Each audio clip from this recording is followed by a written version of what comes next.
Hello YouTube, Bushcraft Woods Devil here. I wanted to shoot a quick video and respond to a question from a viewer. Jamie Hebb wrote to me on my wallet survival tool video, and Jamie asked, how does the butterfly wrench on these wallet survival tools work? Well, Jamie, we're going to learn together. Now, the butterfly wrench is this long slot that is milled into the card, and my guess would be that here we have a butterfly nut or screw. So my guess would be that the wings fit into this slot, and then you turn this and it acts as a wrench to remove it. And that would be my best guess. And if anybody knows different, I would certainly be interested to hear of it. As you can see, these wings on this butterfly nut just kind of barely slip in here and barely fit. Doesn't give you much purchase. Now and these are nuts and screws and things that I found just in my jars here at home after about 30 minutes of searching. Here's another one that's a little wider, and it's kind of a pressed metal one. And you can see it doesn't fit at all. It won't slip in. So really, it takes a fairly small wings to fit in there. The other thing about this is that I believe these tools are metric. The ruler on here is graduated in metric measurements, not English.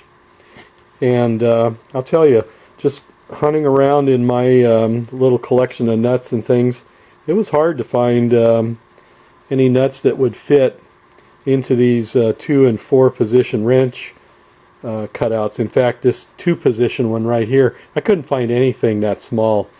So nothing that fits there. This particular nut slipped into this one cut here and seemed to work. I have another smaller nut, and well, actually I think that's the same size. Yeah, that's the same size there. Okay, my bad. Here is a very, very tiny nut, and it just fits into the smallest wrench position here. And I'll be honest, I think these are just really dubious. Not only because they're probably metric, but also because if you're trying to remove a nut, this plate is probably going to be fairly close to the working surface. You know, if you're trying to remove this from the back of a computer, a panel or a box, the cabinet of a PC or something, it's probably going to be flush on the cabinet. So how are you going to get your fingers around this and turn it? It's just not practical.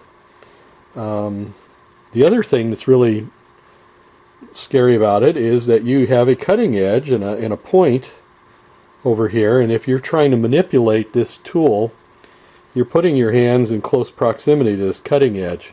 So if you have sharpened this up, if it's sharp, you run the risk of slipping and cutting yourself. And you also have the saw teeth over here, but I'd be more worried about this. You know, these things, they just probably have really limited value. I've never used a can opener on it. I need to try that one of these times and see how that works. The bottle cap lifter, I've seen it used. There's a gentleman did a pretty funny video where he pops a beer with one of these, and I'll put the link below in the comments. I have used the cutting edge. I've used it as a steel for scraping my ferrocerium rod, and it's worked pretty good. Actually, if you want to really scrape a lot of sparks, use the saw edge. It works really good. And the direction indicator, I think, is just a silly idea. The theory being that you're supposed to place this tool on top of its plastic storage case, and then you're supposed to put a few drops of water in this indicator hole, and then you're supposed to float a leaf with a magnetized piece of wire, and that's supposed to give you a north-south reading. And then this has the 16 cardinal points of a 16-point compass, and you're supposed to get a direction. Well, what I want to know is, how is that magnetized piece of wire going to work with a metal tool around it? I mean, you would, if you were going to do that in the wild, you'd dig a hole in the ground, fill it with water, float the leaf. You wouldn't want anything metal around it. If you've ever had a piece of metal or stood too close to a vehicle when you're trying to use a compass, you'll get a false reading because the metal will draw the magnetized needle. So this whole thing's metal. I just don't see that it can work. I think that I have yet to see one of these really well designed.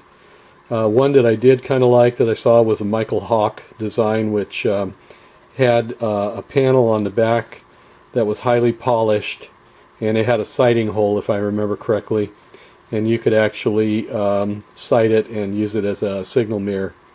I'd rather see something like that than these cutouts. I think that makes more sense. Maybe a better, larger cutting edge, and use these two corners for the screwdriver tip. But I have yet to see one of these really perfected and made into something really great. So anyway, Josh, there's your answer, though. Or, excuse me, Jamie. Jamie, there's your answer. I think this is how it's worked. So I hope that helps, and we'll talk to you guys later.